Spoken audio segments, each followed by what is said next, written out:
오늘은 이제 저희가 제2과 성경에 대해서 공부를 하고자 합니다. 저번 시간에 이제 성경이란 무엇인가를 했는데요. 12페이지에 이제 A번 보시면 성경은 몇 권인지 이제 아시죠? 몇 권으로 이루어진 책이란 것. 66권으로 되어 있습니다. 66권인데 구약이 39권, 신약이 27권입니다.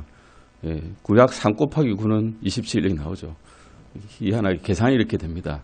3, 9, 27에서 다 합하면 66권이 되는 그런 책입니다. 이 책은 아주 오래된 사본들에서 이제 다 발견이 되었는데 수많은 사본이 있다고 합니다.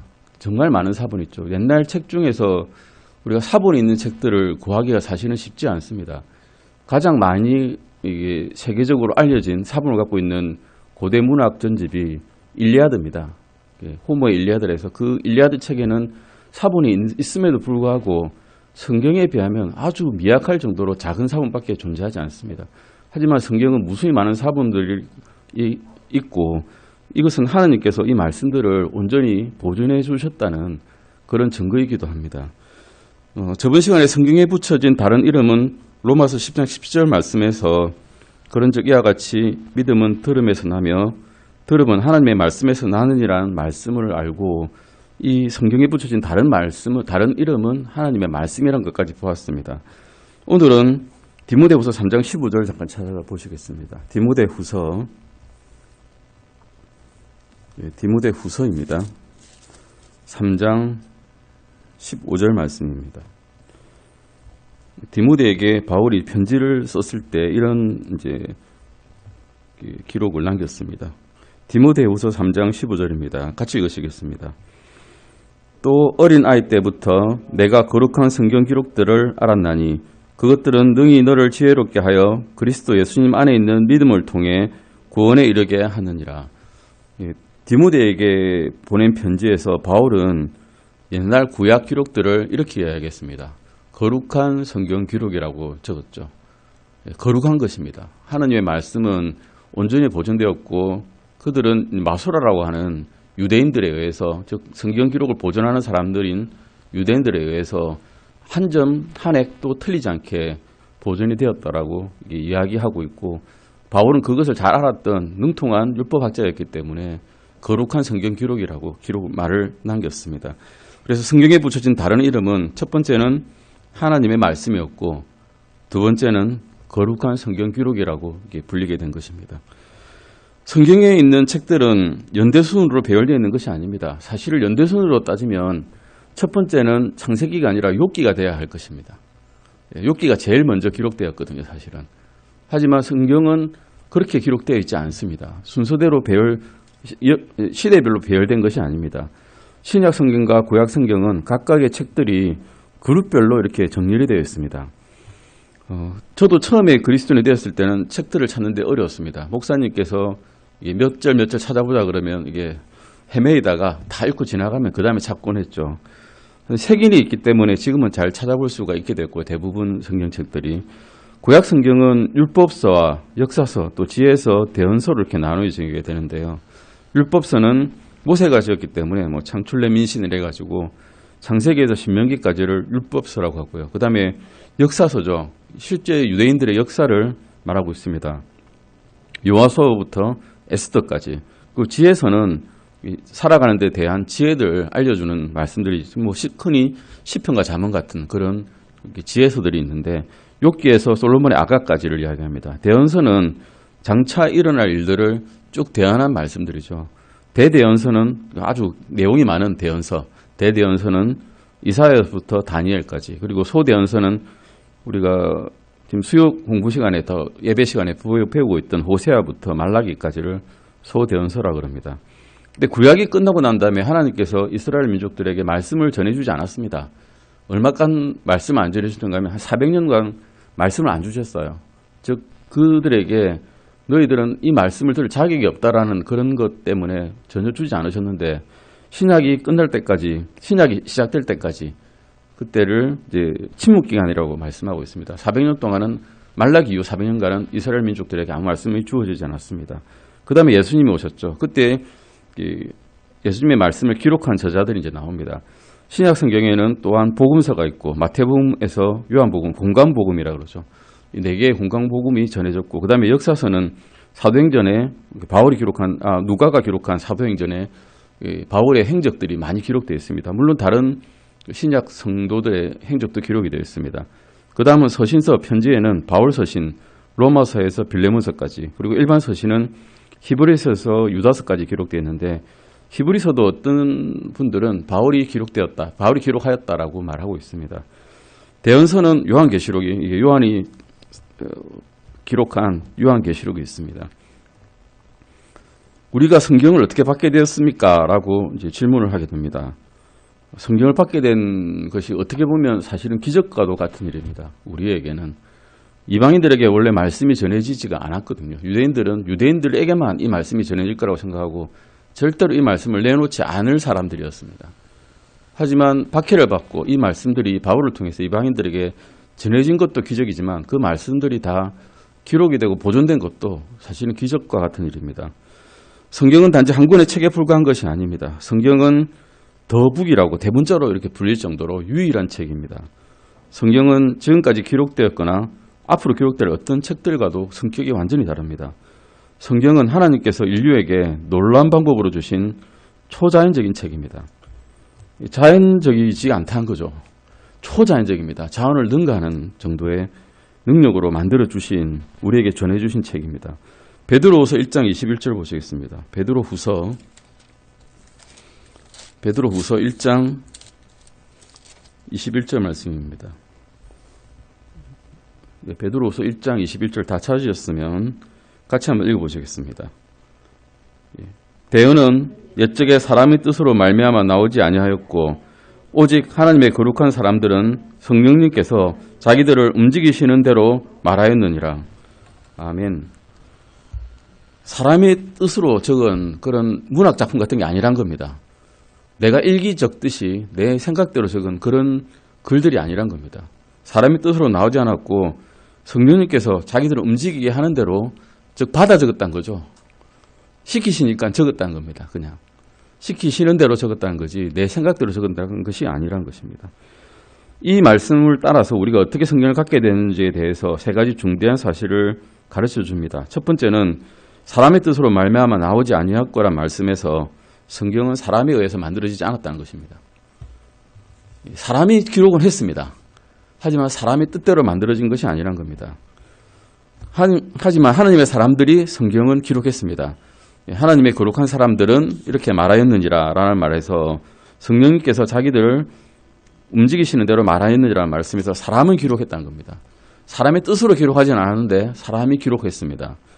하나님께서 성경을 저술하셨다는 것입니다. 하나님의 거룩한 사람들은 성령님께서 자기들을 움직이시는 대로 즉 제가 연필을 갖고 있으면 이 연필을 갖고 움직이는데 하나님께서 저를 움직이시는 대로 이런 식으로 이야기를 하셨다는 겁니다.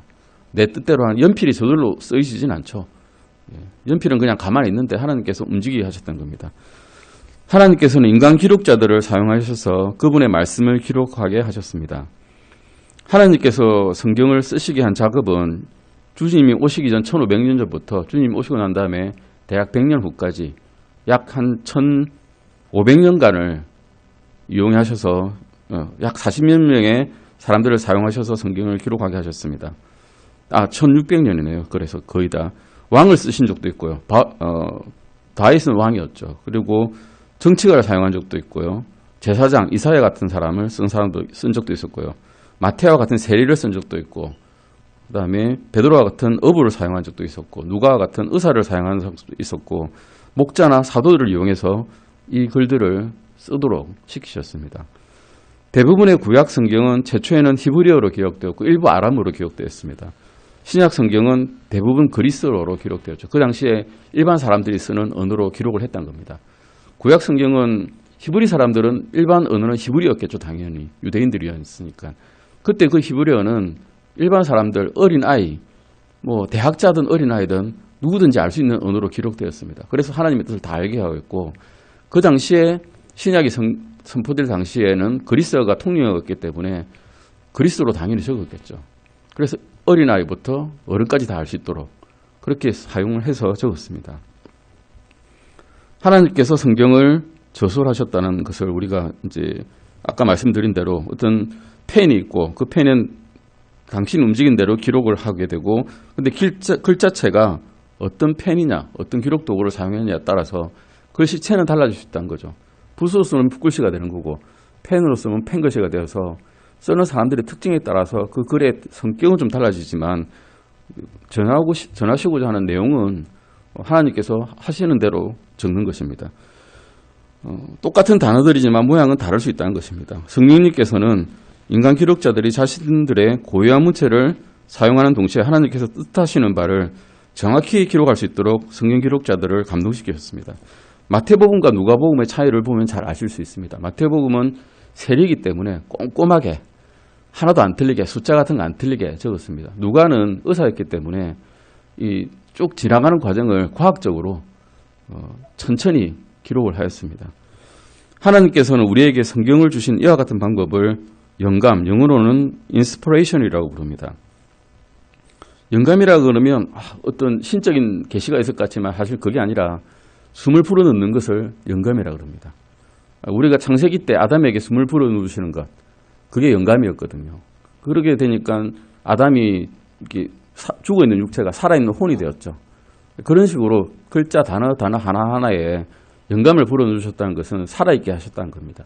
글자가 살아서 움직이게 되고 그 말씀에 감동을 받아서, 살아있는 말씀에 감동을 받아서 우리의 영이 되살아나게끔 만들어주셨다는 것입니다.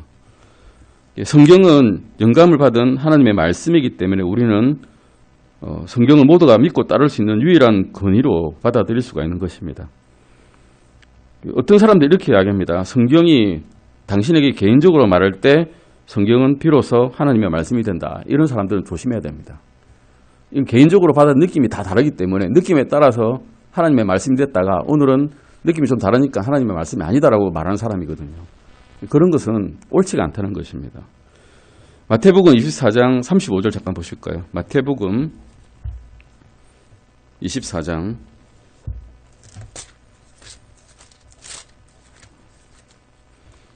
35절입니다. 마태복음 24장 35절 말씀입니다. 예, 다 찾으셨으면 한번 같이 읽어보시겠습니다. 하늘과 땅은 없어지겠으나 내 말들은 없어지지 아니하리라. 예, 하나님께서 이렇게 기록하셨습니다. 하늘과 땅이 사라져도 내 말들은 없어지지 아니한다고 하시니 이 성경 기록이 절대로 없어지지 않는다는 것입니다. 그러면 끝까지 보존하시겠다는 말씀이죠. 완전한 성경 말씀을 아주 오래전부터 지금까지 그리고 미래에도 계속 보존하실 수 있는 하나님이란 것입니다. 하늘과 땅을 만드신 분인데 이 책 하나 보존 못하시겠습니까? 분명히 약속하고 계십니다. 고린도전서 2장 13절입니다. 고린도전서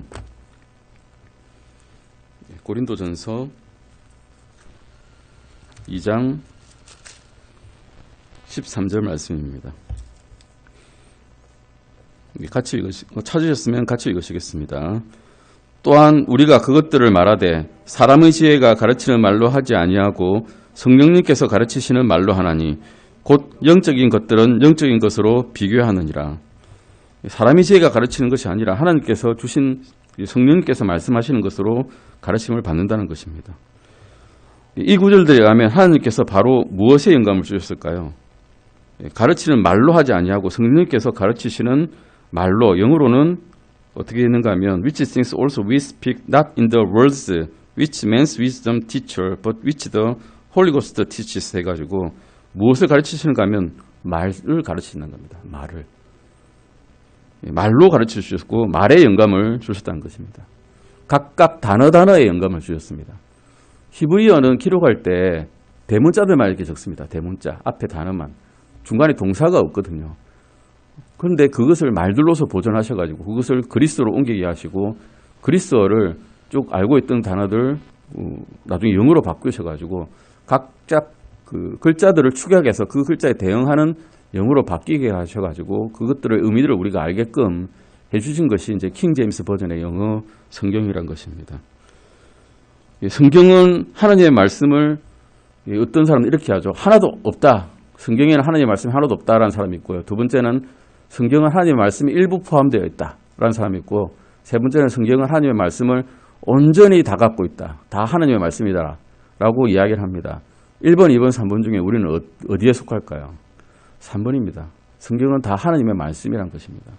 일부 포함하고 있다라고 하면 1번은 사람의 언어다라고 이야기하면 성경 말씀에 정면으로 배치되는 말입니다. 디모데후서 3장 16절 잠깐 보실까요? 디모데후서 3장 16절 말씀입니다. 디모데후서 3장 16절입니다. 네, 같이 읽어보시겠습니다. 찾으셨습니까? 다시 있으면 같이 읽으시겠습니다. 모든 성경 기록은 하나님의 영감으로 주신 것으로 교리와 책망과 바로잡음과 의로 교육하기에 유익하니라고 기록되어 있습니다. 앞에 말씀 보시듯이 일부 성경 기록이라고 되어 있습니까? 예, 어느 부분에 성경 기록이 되어 있지 않고 모든 성경 기록으로 되어 있습니다. 예, 처음부터 끝까지 요한계시록 창세기 1장 1절부터 요한계시록 21장 마지막까지 다 모든 성경 기록이 다 하나님의 영감으로 주신 기록이라고 이게 되어 있다는 것이죠. 이 성경 구절에 의하면 성경 기록에 어느 정도가 영감을 받았다고 되어 있을까요? 예, 모두 다입니다. 일부만 된 게 아니라 한 70%쯤, 90%쯤, 99.5%쯤이 아니라 모두라고 되어 있습니다.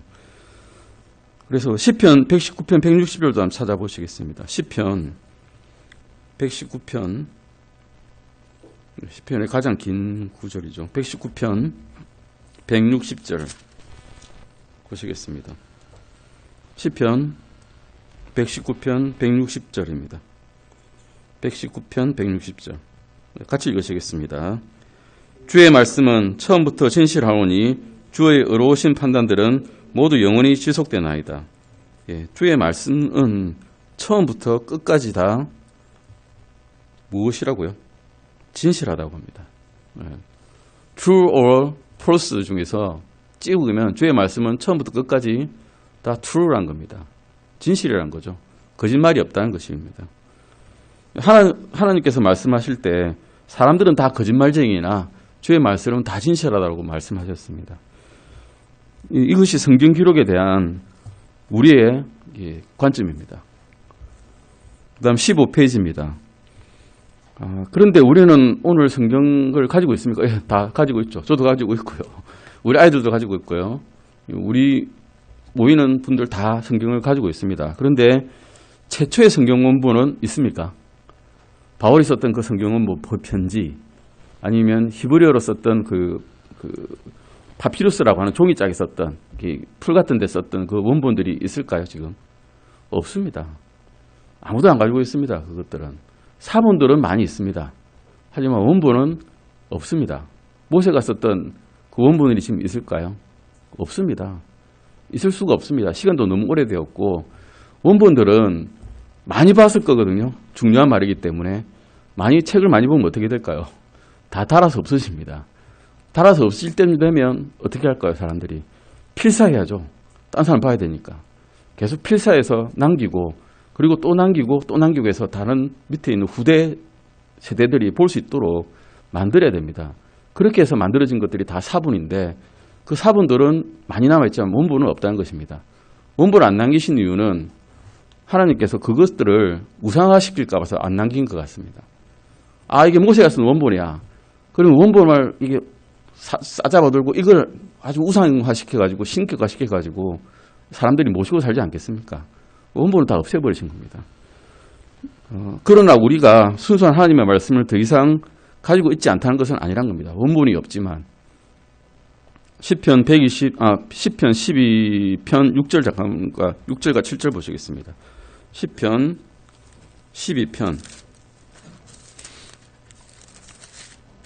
6절과 7절 찾아보시겠습니다. 시편 12편 6절 7절입니다. 같이 한번 읽어보시겠습니다. 주의 말씀들은 순수한 말씀들이니 흙도관에게서 정제하여 7번 순수하게 만든 은 같도다. 오 주여, 주께서 그것들을 지키시며 주께서 그것들을 이 세대로부터 영원히 보존하시리이다. 예. 마태복음 24장 35절도 찾아보시겠습니다. 마태복음 24장 35절입니다. 마태복음 24장 35절입니다. 마태복음 24장 35절 말씀입니다. 같이 읽어보시겠습니다. 하늘과 땅은 없어지겠으나 내 말들은 없어지지 아니하리라. 시편 12편 6절 7절 말씀에서 이 말씀들을 지키시는 책임자는 누구실까요? 하나님께서 지키시겠다고 하셨습니다. 우리가 지키는 거 아니죠. 지킬 능력도 없는 사람들이기 때문에 하나님께서 이것을 보존해 주시겠다고 약속하셨고 말씀을 실제로 보존해 주셨습니다. 그래서 하나님께서는 우리에게 자신을 말씀을 주셨을 뿐만 아니라 또한 그 말씀을 세상이 끝나는 날까지 보존해 주시겠다고 말씀하신 겁니다. 지켜주시겠다고 말씀하신 거죠. 하나님께서는 그분의 말씀을 지키는 방식이 있으셨습니다. 하나님께서는 두 가지 방법을 사용해서 소멸과 부패로부터 그분의 말씀을 지키셨습니다. 소멸이라는 것은 말씀이 없어지는 거죠. 부패란 것은 말씀이 변개되는 걸 이야기합니다. 그런데 지금 우리가 갖고 있는 성경 말고 없어진 성경도 있죠. 말씀이 없는 그 어떤 절들이 없음으로 기록되는 성경도 있습니다. 이를테면 마가복음 9장 44절 46절에는 이제 개역 개정에는 없습니다. 없음 표시되어 있고요.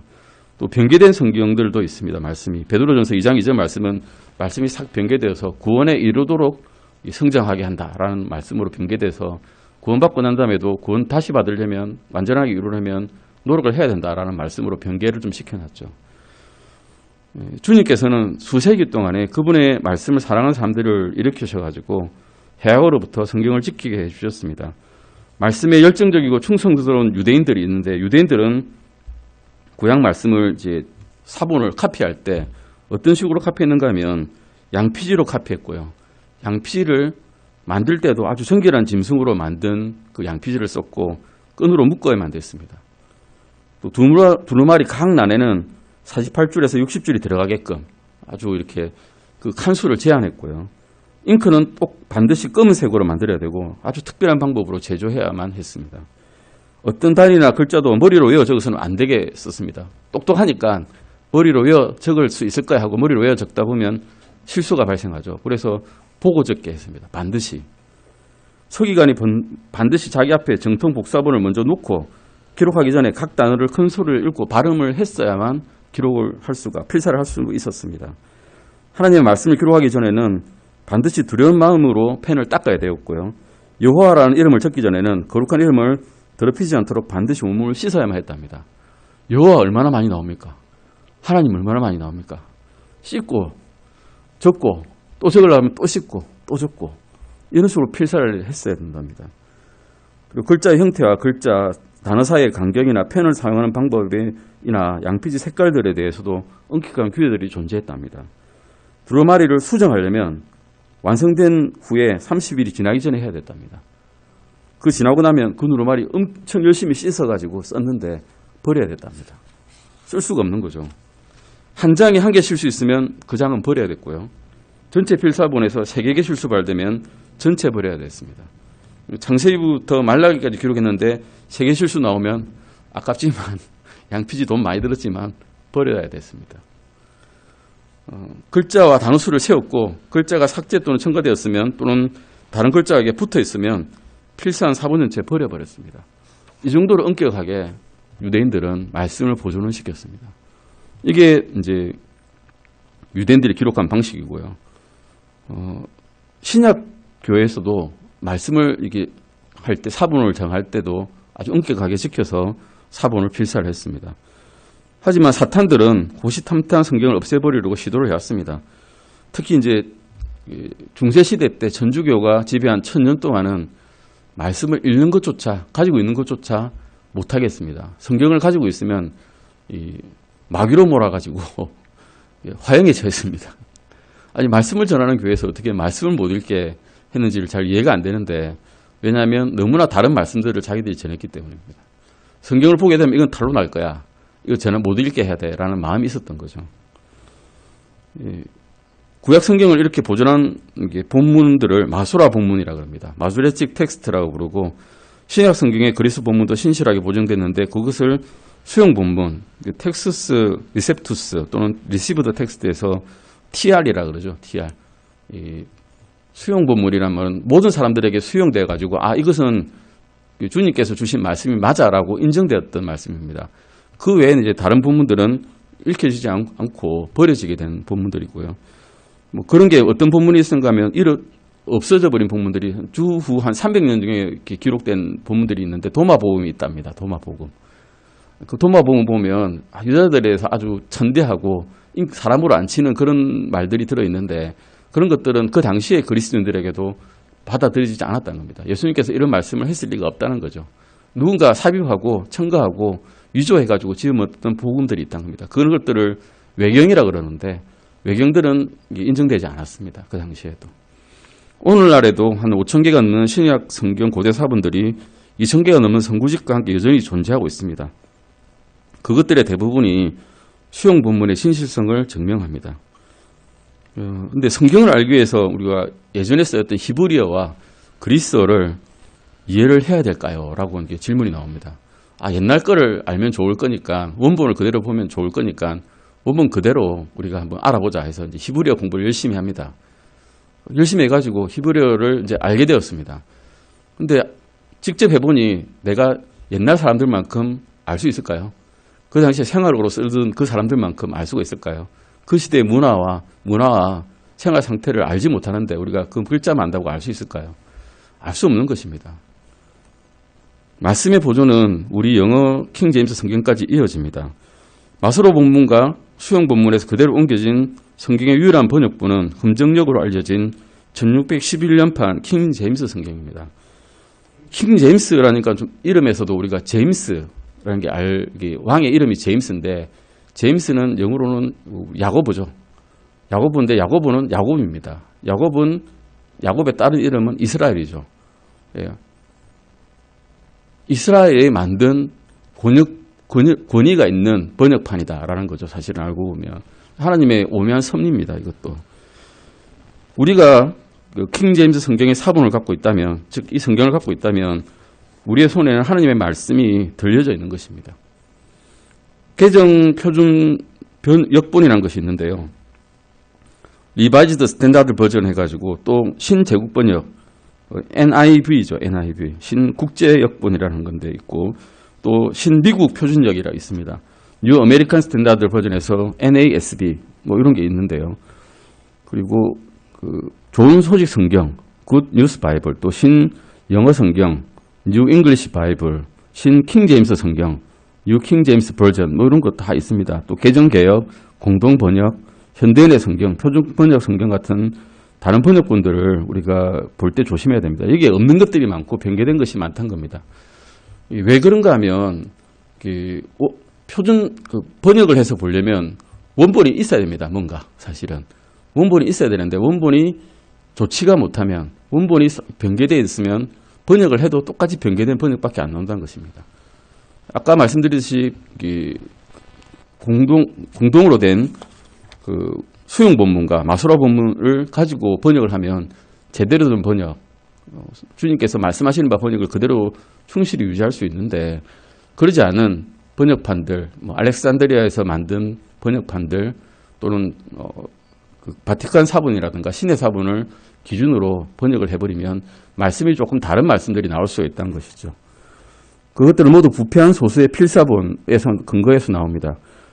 우리가 사본을 아까 말씀드렸듯이 두 가지가 그러니까 잘 번역된, 잘 보존된 사본과 잘 보존되지 않은 사본이 두 가지가 있는데 수용 본문들은 그냥 안디옥에서 만들어진 주로 쓰여진 만들어진이 아니고 주로 쓰여진 인정받은 그런 본문들입니다. 그런데 바티칸 사본과 신의 사본이라는 것이 있습니다. 아주 오래는 되었습니다.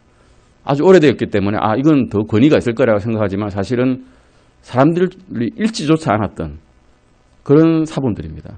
왜냐하면 오류가 너무 많았기 때문에 이건 읽을 가치가 없다 해서 버려버린 것들이죠. 심지어는 쓰레기장에서 발견된 겁니다. 어떤 그리스도 교회의 쓰레기장에서 발견된 신의 사본 이런 것들인데 그런 것들은 오래되기 때문에 권위가 있다고 생각하고 그것들을 기준으로 번역을 해가지고 성경으로 만드는 것들이 이제 많이 있습니다. 그것들은 실제로는 하나님의 말씀과 좀 다른 것들을 담고 있을 수 있다는 거죠. 왜 우리에게 성경이 필요한가를 이제 다시 보시겠습니다. 왜 우리에게 성경이 필요할까요?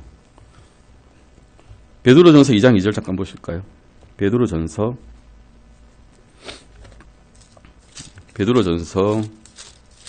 2장 2절입니다. 베드로전서 2장 2절 말씀 같이 읽으시겠습니다. 찾으셨습니까? 다 찾으셨으면 같이 읽어보시겠습니까? 새로 태어난 아기들로서 말씀의 순수한 젖을 사모하라. 이것은 너희가 그 젖으로 말미암아 성장하게 하려 함이라. 새로 태어난 아기들에게 필요한 것은 음식이죠, 음식. 먹을 양식이 필요합니다. 근데 아기는 못 씹어 먹기 때문에 젖을 먹어야 되죠. 그래서 베드로전서 2장 2절 말씀에서도 보시듯이 음식이 필요하다는 겁니다. 마태복음 4장 4절도 보시겠습니다. 마태복음 4장 4절 말씀입니다.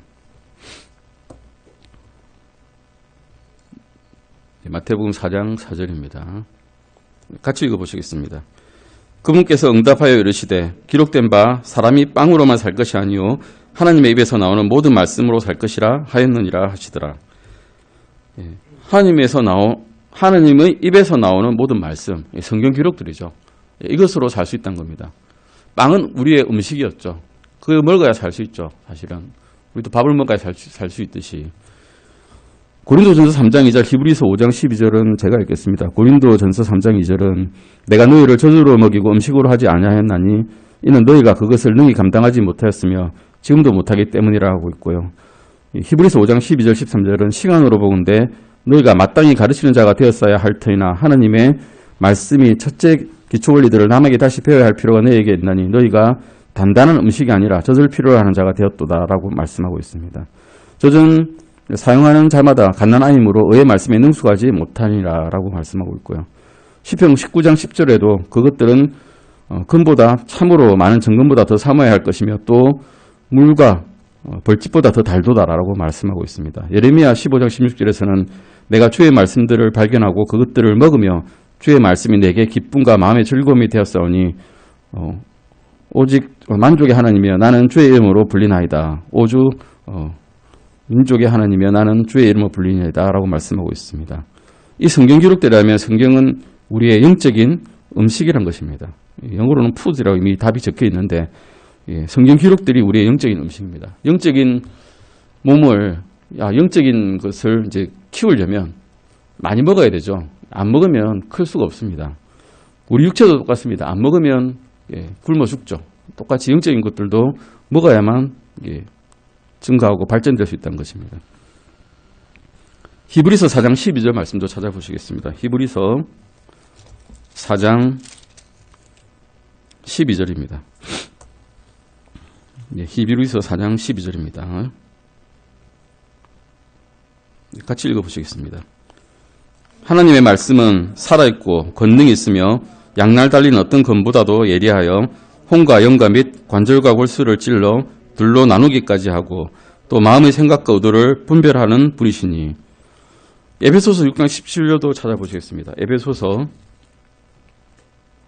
6장 17절입니다. 에베소서 6장 17절입니다. 같이 읽으시겠습니다. 구원의 투구와 성령의 검, 곧 하나님의 말씀을 취하라. 우리가 이제 사는 것만으로 족하지 않고 실제로 사탄의 공격이 많이 들어옵니다. 살면서 많이 그것을 이겨내야 될 때가 있는데 구원의 투구가 있으면 일단 머리는 쌌으니까 머리를 안 땄으니까 죽지는 않는데 싸워서 이겨야 되려면 무기가 필요하죠. 그게 무기가 하나님의 말씀, 우리의 영적인 검이 필요하다는 겁니다. 시편 119편 11절도 잠깐 보시겠습니다. 시편 119편 11절입니다. 시편 119편 11절입니다. 다 찾으셨으면 같이 읽으시겠습니다. 내가 주께 죄를 짓지 아니하려고 주의 말씀을 내 마음속에 숨겼나이다. 음식으로서 우리가 필요하고 싸우기 위해서는 영적인 검으로서 필요하고 또 성경이 우리를 무엇으로부터 지켜준다고 말씀하고 있습니까? 죄로부터 지켜준다는 것입니다. 죄로부터 피하기 위해서, 죄로부터 이기기 위해서 우리에게는 성경 기록이 필요하다는 겁니다. 119편 105절도 보시겠습니다. 시편 119편 105절입니다. 시편 119편 105절입니다. 같이 읽으시겠습니다. 주의 말씀은 내 발의 등불이요 내 길의 빛이니이다. 이 성경 구절이라면 성경은 생명의 빛이란 것입니다. 내 발의 등불이고 내 길의 빛이 되시는 성경 말씀이란 것입니다. 길을 갈 때 이제 어두운 밤에 길을 갈 때 빛이 있어야 돌불에 걸려서 넘어지지 않겠죠. 알아서 피할 수가 있으니까, 보고 피할 수 있으니까요. 성경 기록을 읽어야만 우리가 삶의 돌뿌리에 걸리지 않고 넘어지지 않고 좁은 길을 잘 갈 수가 있던 것입니다. 디모데후서 3장 16절도 보시겠습니다. 디모데후서 3장 16절입니다. 디모데후서 3장 16절 말씀입니다. 같이 읽으시겠습니다. 모든 성경 기록은 하나님의 영감으로 주신 것으로 교리와 책망과 바로잡음과 의로 교육하기에 유익하니라고 말씀하고 있습니다. 첫 번째 무엇이 옳은지를 알려면 기준이 있어야죠. 기준이 교리입니다. 이것이 옳은지 이것이 틀린지 그것을 알 수 있는 것이 첫 번째 교리고요.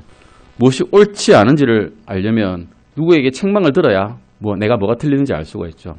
그래서 교리와 책망과 어떻게 하면 그것을 바로 할 수 있는지를 알 수 있으려면 누군가 바로 잡아줘야 됩니다. 그래서 바로 잡음이 필요하고요.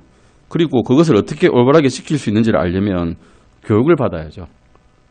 그래서 교리와 책망과 바로 잡음과 의로 교육하기에 무엇이 좋은가 하면 성경 기록이 좋다는 겁니다. 이것이 삶의 기준이 되어야 어렵게 살 수 있고 무엇이 옳은지 알 수 있고 무엇이 틀린지 알 수 있고 어떻게 행동을 해야 올바르게 할 수 있을지 어떻게 해야 그것을 올바르게 지킬 수 있을지 알 수 있다는 것입니다. 데살로니가 4장 18절 잠깐 보실까요? 데살로니가 전서 4장 18절. 데살로니가 전서 4장 18절입니다. 너무 짧아서 그러는데요. 16절부터 18절까지 같이 한번 읽어보시겠습니다. 16절부터 18절까지입니다. 주께서 호령과 천사장의 음성과 하나님의 나팔 소리와 함께 친히 하늘로부터 내려오시리니 그리스도 안에서 죽은 자들이 먼저 일어나고 그 뒤에 살아서 남아있는 우리가 그들과 함께 구름들 속으로 채어 올라가 공중에서 주를 만나리라. 그리하여 우리가 항상 주와 함께 있으리라. 그러므로 이 말씀들로 서로 위로하라 라고 말씀하고 있습니다. 하느님의 말씀은 이렇게 우리가 어떤 삶의 고난에 있을지라도 위로를 해주시는 말씀이란 것입니다. 오늘은 여기까지 하시고 다음 시간에 우리가 성경을 가지고 무엇을 해야 할까라는 말씀으로서 공부를 할 거고요. 다음 시간에는 저희가 조금 이제 찾아본 게 하느님의 말씀이 어떻게 전해졌는지에 대한 것도 간단하게 간략하게 조금 더 살펴보겠습니다. 기도하시고 마치시겠습니다.